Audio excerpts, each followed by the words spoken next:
I think there's great news when it comes to Chainlink right now. What is that? Not too long ago, Cointelegraph made a post on X and it said that Chainlink launches data streams for US equities and ETFs, delivering real-time pricing for tokenized RWA across 37 blockchains. I think this is massive because the RWA aspect is what really excites me.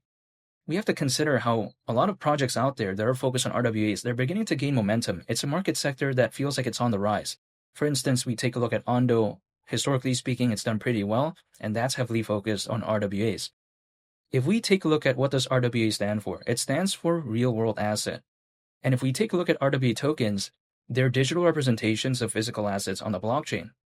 These could be for market sectors, for instance, such as real estate, art, bonds, stocks. There's a bunch of possibilities, but I'm just naming a few there. So I like what I'm seeing when it comes to Chainlink.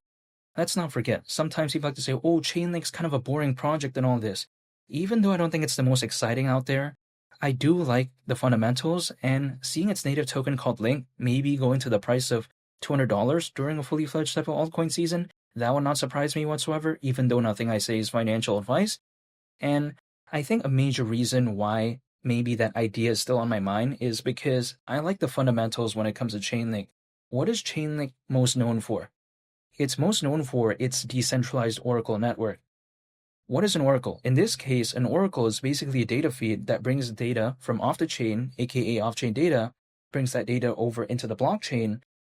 And people may be thinking, okay, who cares about that? Well, I think a lot of decentralized applications and a lot of developers out there would beg to differ because we have to consider many decentralized applications out there, they can't function properly without off-chain data. So that's very crucial right there. And if I think about it as well, when it comes to the Oracle aspect side of things, when it comes to Chainlink, many people cannot name more than 5 projects within this space. And many people out there pretty much only know Chainlink, and then some others out there may know a second alternative, which is called Pyth, aka the Pyth network. So again, there's a big need, a big use, I would say, when it comes to oracles, and then there isn't that many reputable players in this space right now. That's kind of crazy to think about. If I just assume that there's going to be maybe more applications that are going to pop up moving forward, won't a lot of them maybe in some cases need oracles? And Chainlink's right there. Also Pyth, but then Pyth is nowhere near as popular as Chainlink. So in the grand scheme of things, I think Chainlink pretty much has that number one recognition within this space, which I think is very impressive, and I think a testament as to just how developed in the grand scheme of things Chainlink is. Let's not forget, Chainlink also has other aspects too. Like for instance, there is something called keepers. Now, keepers, when it comes to Chainlink, it allows developers to automate certain smart contract tasks and functions that do involve off-chain data. So that's pretty cool. Chainlink also has proof of reserve services, which could be used for in cases like stablecoin issuers or exchanges in situations where they do want to showcase the amount of assets they're actually holding. Not to mention as well, Chainlink also has something called VRF. Now, what is VRF? VRF stands for Verifiable Random Function. Now, this is basically used for random number generation. And for instance, it could be especially useful in the case of video games. And we have to consider if we just remove the kind of gaming aspect and we just, let's say, focus on blockchain gaming. The blockchain gaming market is predicted to reach over $300 billion in size by 2030, according to Grandview Research. That's pretty massive. Now, that's just a projection, the way you take a look at it. But then, if that figure ever comes true, that could hypothetically be bigger than some countries' GDP. So I find that very impressive. Now, will VRF, kind of become the number one thing used out there by video games? I mean, who knows? I don't think so, probably in the very near future, but I do like how it has at least that aspect when it comes to Chainlink. So yes, Chainlink is most known for, arguably in my opinion, for its decentralized Oracle network, but in terms of its use case, I think it's very diverse. There's other things, or should I say other aspects when it comes to Chainlink, just like I mentioned before. So as a project, I do like its fundamentals, I like its use case. Now, some people like to say, okay, $200 when it comes to Link, it's around an 11x from here. So they may be thinking, who cares about that? Well, I care about that because if, let's say, I believe in Bitcoin and Ethereum, and maybe during a fully fledged type of altcoin season, Ethereum maybe goes to 10 grand, some people are saying, and maybe, let's say, during the peak of maybe Bitcoin during the cycle, some people might assume 300 grand. But in both instances, Ethereum 10 grand, Bitcoin 300 grand, that's still slightly less than a 3x from where they are as of right now. So I mean, is around an 11x something that I would be disappointed with? I would say arguably no. Even if, let's say, Link went to the price of $100, which is give or take around a 5x from here, even at that point, I would much rather prefer that instead of Bitcoin or Ethereum, but this is just my mentality. However, Link at the price of $200, considering current circulating supply and market cap at that point would be around $136 billion. Is that too much to ask for? We've seen BNB exceed over $100 billion in market cap back in 2021, and that was years ago. Back in that bull run, BNB, even though it did very well, there was around 300 million crypto owners, and that was the peak of that bull run.